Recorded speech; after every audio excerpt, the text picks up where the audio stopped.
Inilah 4 solusi. Yang pertama, apa yang pertama tadi? Zakat. Yang kedua, infak. Yang ketiga, sedekah. Yang keempat, wakaf. Kalau uangnya sudah terkumpul, bisa untuk melawan BII. Apa BII itu? Bank Inang-Inang. Inang-inang keliling dia. Namanya siapa? Raja Guguk, Sinambela, Uta Ginjang, Uta Julu. Kau nampakku sudah lama mau nikah ya? Iya. Ada duitmu? Tidak ada. Ini kupinjamkan 1 juta, kau bayar 1.200.000. Haram. Sampean orang wis mangan, urung. Kok urung mangan? Nggak ada duit. Ani ku kasih pinjam 100.000 ya. Bulan depan bayar 110. Haram. Apa namanya? Riba. 5 ancaman bagi orang yang makan riba. Allazina yakuluna riba. Orang yang makan riba la yaqumuna illa kama yaqumul ladzi yatakhabbathu syaitanu minal mas. Nanti kalau dia bangkit dari kubur, bangkit seperti orang kerasukan setan. Kerasukan setan iku apa Pak Ustaz? Kesambet. Kesambet iku apa Pak Ustaz? Black magic. Black magic apa Pak Ustaz? Black metal. Seperti orang kerasukan setan, kesambet. Begitulah dia bangkit dari kubur. Yang kedua, dia doa siang malam. Rabbana atina fid dunya hasanah wa fil akhirati hasanah wa qina azabannar. Doanya tidak dikabulkan Allah. Kenapa doanya ditolak? Mat'amuhu haram, gara-gara makan haram. Jangan kasih anak-anak kita makan riba, makan haram. Yang ketiga, uang riba. Misalnya ini riba, na'udzubillah, lepat riba, jeruk riba, lemper riba. Lalu kemudian riba ini dimakan. Setelah masuk ke dalam mulut, berubah menjadi darah. Kalau kita makan 1 piring, 1 mangkok bakso, berubah jadi darah. Darah itu mengalir di dalam. Setiap darah yang mengalir dari yang haram, fannaru aula bih, tempatnya api neraka jahanam. Maka orang yang ngambil uang riba, dia suap ke mulut anaknya. Nak, mangan ya, makan ya nak. Baca doa ya, Allahumma barik lana fima razaqtana wa qina azabannar. Dia sedang menyuapkan api neraka jahanam. Makan nih api neraka, makan. Suami menyuapkan neraka ke mulut istri, istri menyuapkan neraka ke mulut anak. Kita akan dituntut di hadapan Allah Subhanahu wa taala. Gara-gara apa? Makan riba. Ayyuma lahmin, setiap daging di badan, nabata min aramin, kalau tumbuh dari yang haram, fannaru aula bih, tempatnya adalah api neraka. 4, duitnya dibuat modal. Pinjam 1 juta sama BII. Duitnya buat modal ternak lele, buat modal jual bayam, buat modal buka bakso, buat modal sup tunjang. Jadi orang kaya. Duitnya dibawa haji ke Makkah. Labbaik Allahumma labbaik, labbaik Allahumma labbaik, labbaik Allahumma labbaik. Apa kata malaikat? La labbaik wala sa'daik, la labbaik wala sa'daik. Sampean tidak dapat haji mabrur. Tidak dapat haji mabrur. Kenapa? Karena berangkat dengan uang haram. Hajinya haji apa? Haji mabur. Kenapa? Karena berangkat dengan uang haram. Allah tidak terima artis-artis yang berangkat dari hasil buka aurat, preman-preman yang berangkat dari hasil mengambil harta fakir miskin, orang-orang dukun-dukun dengan cara pakai jin, pakai tuyul, maka ibadahnya tak diterima Allah Subhanahu wa taala. Ancaman yang kelima, apa dia ancaman yang kelima? Innallaha thayyibun, Allah maha suci. La yaqbalu illa thayyiban, Allah tidak menerima kecuali yang suci-suci saja. Wa anfiqu, berinfaklah. Wa anfiqu, berzakatlah. Wa anfiqu, bersedekahlah. Wa anfiqu, berwakaflah. Min thayyibat, yang baik-baik saja. Yang tidak baik tidak diterima Allah Subhanahu wa ta'ala. Tadi Pak Pengulu, waktu Pak Pengulu ngasih kata sambutan, Pak Pengulu ada ngomong satu bahasa yang saya mendengarnya aja malu. Apa dia? Kata Pak Pengulu, orang yang makan riba itu sama seperti berzina dengan ibu kandungnya sendiri. Itu Pak Pengulu dapat dari mana itu? Itu dari hadis Nabi. Riba isnani wa sab'una darajah. Riba itu 72 tangga. Kalau ibarat riba itu anak tangga ke atas bukit, 72 tangga. 72, 71, 70, 69, 68, 67 sampai paling bawah. Anak tangga riba yang paling bawah, ityanur rajul ummahu, seperti orang berzina dengan ibu kandungnya sendiri. Jangan sampai kita makan riba. Dirhamun minar riba, satu keping uang dirham perak. Uang emas banyak, mahal, sugih.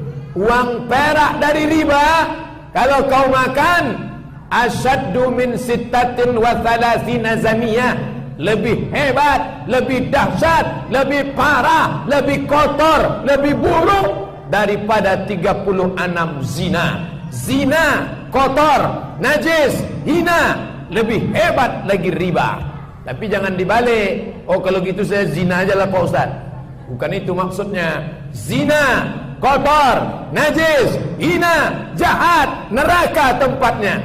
Ada yang lebih hebat daripada zina. Apa dia? Riba. Tapi orang sekarang tidak peduli. Hantam kromo, bantai saja. Riba sudi. Oleh sebab itu kita mesti hati-hati. Yang sudah makan riba, banyak-banyak taubat nasuha. Salat sunat taubat. Usolli sunnata taubat raka'ataini lillahi ta'ala. Sebelum sholat sunat taubat, mandi taubat. Mandinya gimana? Seperti mandi wajib. Di mana mandinya Pak Ustaz? Di Siak kan ada sungai. Mandi ke sungai Siak. Terjun dari atas jembatan. Apakah dosanya hilang Pak Ustaz? Kalau dari jembatan bukan cuma dosanya hilang, orangnya hilang sekalian. Mandinya di kamar mandi biasa. Setelah itu sholat sunat 2 rakaat. Iftitah, Fatihah, ayat. Rakaat kedua, Fatihah, ayat. Habis itu berdoa, Rabbana zalamna anfusana wa illam taghfir lana wa tarhamna lanakunanna minal khasirin. Rabbana atina fid dunya hasanah wa fil akhirati hasanah wa qina adzabannar. Jangan ulang lagi. Kamu tadi ada BII datang ke sini nawarin riba. Iya. Berapa? Saya tolak Pak Ustaz. Dia nawarin 1 juta, saya tolak. Dia nawarin 2 juta, saya tolak. Dia nawarin 3 juta, saya tolak. Dia nawarin 10 juta, saya istikharah dulu Pak Ustaz. Berapapun yang dia tawarkan, dengan bunga 1%, dengan bunga 0,1%, selama ada bunga, maka di sana ada riba. Jangan makan riba. Tapi solusinya mana? Ustadz Somad ceramah, jangan makan riba, jangan pakai riba, jangan pinjam riba. Solusinya mana? Nggak tahu saya. Solusinya mana Pak Ustadz? Solusinya adalah ziswah. Ziswah. Solusinya ziswah. Alhamdulillah ada orang-orang yang diberi Allah Ta'ala. Itu yang disebut Pak Pengulu tadi. Diberi Allah dia keikhlasan, jalan ke sana, jalan kemari. dengan titik puluh keringatnya beramal soleh, akhirnya terkumpullah duit di siswa. Selamatlah saudara-saudara kita daripada makan riba. Ingat Bapak Ibu, orang yang pelit, kikir, kedekut, mati tidak bawa harta. Lama hidup banyak dirasa, jauh berjalan banyak ditengok. Saya sudah tengok orang mati di Mesir, orang mati di Maroko, orang mati di Makkah. Belum pernah nengok orang mati bawa mobil. Ibu pernah nengok orang mati bawa motor? Pernah nengok orang mati bawa Yamaha Mio? Saya belum pernah. Kalau pernah tolong foto, kirim ke nomor saya 0813 65 055 903. Saya mau jadikan bahan. Tidak ada orang mati bawa harta. Kalau orang kafir mati masih pakai jas, pakai dasi, matanya melotot, disuntik formalin. Orang Islam mati disampul pakai kain putih, ujungnya tidak dijahit. Tidak ada orang Islam mati bawa kebaya, pakai sanggul. Tak ada. Semuanya tinggal. Semua akan tinggal. Abdul Somad sekarang ceramah pakai peci, pakai sorban, pakai koko, pakai celana. Nanti begitu mati digulung pakai kain putih macam dodol. Jam tangan tinggal, cincin tinggal, dompet tinggal. Mati menghadap Allah bawa apa? Bawa sodakoh. Lewatlah kota, lewat kota. Berapa tadi mas? 2000 perak. Sekarang parkir di mall SK aja 5000. Parkir di mall 5000. Dia mau masuk surga 2000 perak. Mau surga apa 2000 perak? Maka kita memberikan yang kita miliki. Kenapa? Itu akan dituntut di hadapan Allah Subhanahu wa taala. Ibu-ibu yang duitnya banyak, yang kaya-kaya, yang sawitnya lebar, yang sugih-sugih, itu hartanya tidak dibawa mati. Ibu kalau meninggal, harta ibu ada 1 miliar, meninggal, maka hartanya dibagi 2, setengah untuk suami. Jenenge apa? Gono gini. Arti gono gini itu artinya apa? Kamu begono, aku begini. 500 juta untuk suami, 500 juta untuk istri. Namanya gono gini. Setelah itu dibagi lagi. Suami dapat lagi 1/8 karena ada anak. Akhirnya suami dapat 1/4 karena ada anak. Kalau tidak ada anak, dapat setengah. Maka suami dapat lagi dari yang 500 itu 125. 500 tambah 125 piro? 625. Ibu yang punya tabungan 1 miliar, bapak dapat jatah 625. Orang kalau punya duit 625, itu yang nangis cuman sebelah kanan. Yang sebelah kiri delok sapa sing Arab dipinang bulan depan. Nangis. Siapa yang mau dipinang bulan depan? Saya nyampaikan ini bukan mau mengadu domba bapak sama ibu. Jangan gara-gara ceramah ini pulang kelahi. Bo, di teh manis aku buat aja sendiri. Bukan itu maksudnya. Supaya kita paham, saling berkasih sayang dalam menikah, selama membina rumah tangga boleh. Tapi ingat, kalau kita mati sendirian. Saya belum pernah ketemu suami yang rela ketika mau ditanam, mas, tolong aku kubur sama istriku sekalian ya. Belum ada. Orang tidak ada yang katanya kaulah sehidup semati. Sehidup semati. Sehidup semati itu kapan? Sebelum Israel datang. Kalau Israel sudah datang, aku hidup sampean mati. Maka pikirlah baik-baik. Inilah amal yang akan kita bawa menghadap Allah. Kalau gajian, beli beras 10 kilo, beli minyak 1 kilo, beli teh 1 kotak, beli susu 1 kaleng, beli kopi, roti gabin, masukkan ke plastik, kasih ke rumah anak yatim. Yang ngantar ke rumah anak yatim ibu, jangan bapak. Nanti kalau bapak yang ngasih, rupanya emak anak yatim itu cantik, kelahi gara-gara itu. Pantasan sampean rajin pergi ke rumah dia ya. Rupanya anak yatim itu emaknya cantik, kelahi. Besok bapak nggak masuk kantor, wajahnya habis dicakar kucing garong. Nah, itulah yang akan menolong. Usap kepalanya. Kenapa kepalanya diusap? Karena dia anak yatim, ayahnya sudah lama meninggal, dia kurang kasih sayang. Siapa yang ngusap kepala anak yatim? Likulli sya'ratin, setiap satu helai rambut hasanat. Satu helai rambut dapat hasanat, kebaikan. Makanya ibu itu setiap ngusap kepala anak yatim diusapnya semua. Oh, yang gondrong-gondrong. Ada anak yatim yang gundul, nggak ada yang ngusap. Kok nggak ada pahalanya tuh Pak Ustaz? Bukan itu maksudnya. Wahai anak itu gondrong atau gundul, yang penting kita usap, pahalanya banyak. Hari ini kita ngusap kepala anak yatim, hari ini kita ngusap kepala anak orang, besok pagi anak kita diusap orang kepalanya. Kenapa? Karena nanti malam bisa saja Abdul Somad mati. Tidak ada jaminan saya akan hidup sampai besok pagi. Semua orang menyangka dia akan hidup besok pagi.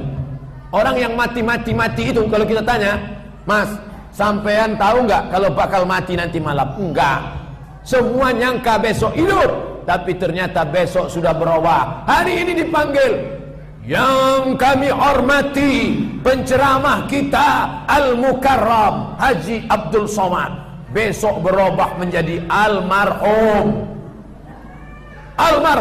Abdul Somad. Dulu Abdul Somad ngusap kepala anak yatim, besok pagi anaknya diusap orang. Zaman sekarang orang mati begitu mudah. Sampean kenapa mati? Si Anu kenapa mati? Dia mati karena ditabrak mobil Pak Ustaz. Si Anu kenapa mati? Habis makan kambing, naik darah tinggi, berkunang-kunang, mati. Si Anu kenapa mati? Habis makan kolak, habis minum teh manis, kena diabetes meletus, mati. Si Anu mati kenapa? Habis minum kopi, mati. Kok minum kopi bisa mati? Kopi Mirna. Sampai sekarang belum selesai sidangnya. Habis. Oleh sebab itu maka umur yang singkat ini, kalau ada uang, zakatkan. Ada tanah, wakafkan. Ada sawit, berapa hektar? Bapak, sawitnya berapa hektar? Alah, malu mau cerita sama Ustaz. Berapa hektar? Gak banyak Pak Ustaz. Berapa hektar? Ya sejauh mata memandang lah Pak Ustaz. Ibu, kebun karetnya berapa hektar? Malu mau cerita Pak Ustaz. Berapa hektar? Gak banyak Pak Ustaz. Ya berapa hektar? Ya cukuplah untuk 77 keturunan. Memangnya dibawa mati. Ruko. Tinggal mobil, motor. Tinggal. Yang akan dibawa adalah ziswa, zakat, infak, wakaf, sedekah. Maka berikanlah itu di jalan Allah Subhanahu wa taala. Bapak ibu yang sudah bersedekah, bersyukur pada Allah karena hatinya sudah selamat dari hubbud dunia, cinta dunia. Orang kalau makin tambah umurnya, bukan makin dermawan, makin pelit. Makanya jangan heran ada orang mbah-mbah umurnya sudah 60-70 tahun diajak puasa.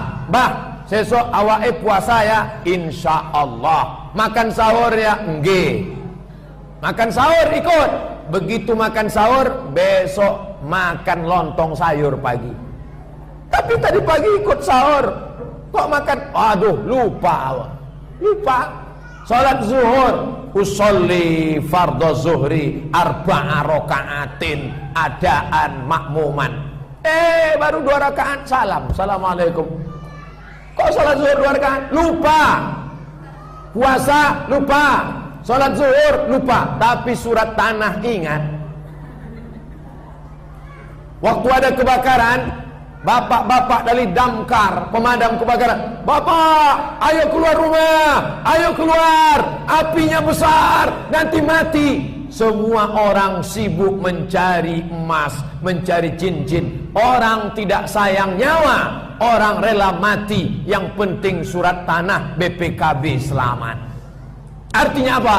Orang sayang pada harta melebihi nyawa, maka banyak orang yang mati ditelan harta dan nyawa. Satu tetes madu, iki isine madu, lalu air madu tumpah. Ketika madunya tumpah, datang seekor semut. Dia pertama jilat, manis. Dia sudah mau pergi, jilat lagi, manis. Dia sudah mau pergi, jilat lagi, manis. Akhirnya dia masuk ke dalam madu. Apa yang terjadi kalau semut masuk ke madu? Mati. Inilah yang banyak sekarang. Dunia ini manis, tapi kalau kita lupa, kita hanyut, mati, tidak membawa apa-apa. Maka Bapak Ibu ingatlah, tadi itu tanda bel buka puasa apa sholat asar? Sudah masuk waktu sholat asar. Oh, sudah lewat asar, ternyata jam 3.11. Sekarang sudah jam 3 lewat. Saya sudah ceramah berapa menit? Ada menitnya? Tak ada. Pokoknya sudah lama lah ceramah ini. Inti dari pelajaran ini sore ini apa? Kalau kita sudah pindah tahun, maka kita harus istiqomah, berinfak, berzakat, bersedekah. Bapak Ibu dari Desa Dayun yang sudah istiqomah, alhamdulillah Pak Ustaz, tahun berapapun kami tetap istiqomah. Ibu istiqomah? Iya. Apa bukti istiqomah? Saya sejak dari dulu sedekahnya 2.000 perak Pak Ustaz. Itu bukan istiqomah, itu pelit. Makna istiqomah artinya bertambah jumlah angka nominalnya. Saya tidak mendikte nanya berapa enggak. Kita tanyalah diri masing-masing. Maukah Bapak Ibu istiqomah dalam berinfak, berzakat, bersedekah? Tak ada yang mau. Berhenti aja lah ceramah saya. Alhamdulillahirabbil alamin. Ala hazihi niyah al-Fatihah. A'udzu billahi minasy syaithanir rajim. Bismillahirrahmanirrahim. Alhamdulillahi rabbil alamin. Arrahmanir rahim. Maliki yaumiddin. Iyyaka na'budu wa iyyaka nasta'in. Ihdinas siratal mustaqim. Siratal ladzina an'amta 'alaihim ghairil maghdubi 'alaihim waladdallin. Amin. La tada' lana dzamban illa ghafarta. Segala dosa kami ampunkanlah ya Allah. Wala aiban illa satarta. Segala cacat kami tutupilah ya Allah. Wala maridan illa syafaita. Saudara kami yang sakit sehatkanlah ya Allah. Wala mayitan illa rahimta. Yang meninggal dunia rahmatilah, ampunkanlah ya Allah. Rabbana ighfir lana dzunubana, ampunkan dosa kami, wali walidaina, kedua orang tua kami, wali masyaikhina, tuan syekh, kiai-kiai, guru-guru kami, waliman sabaqana, yang sudah mendahului kami, waliman hadarana, yang hadir semua dalam majlis ini ya Allah. Rabbana zalamna anfusana wa in lam taghfir lana wa tarhamna lanakunanna minal khasirin. Rabbana hab lana minas salihin. Jadikan santri-santri kami, anak-anak kami, anak-anak yang saleh dan salihah ya Allah. Allahumma dafa'na al-ghala wal waba wal fahsya wal riba wal zina wal munkar. Jauhkan dayun, siak dari malapetaka, bencana, narkoba, zina, segala perbuatan keji dan mungkar, riba, segala yang haram-haram ya Allah. Allahumma khtim lana bi husnil khatimah wa la taqtim alaina bisu'il khatimah. Rabbana atina fid dunya hasanah wa fil akhirati hasanah wa qina adzabannar. Wa sallallahu ala sayyidina Muhammad wa ala alihi wa sahbihi wa sallam. Walhamdulillahi rabbil alamin. Taqabbalallahu minkum minna wa minkum. Taqabbal ya karim. Terima kasih perhatian Bapak Ibu. Mohon maaf banyak cakap saya menyinggung perasaan. Wassalamualaikum warahmatullahi wabarakatuh.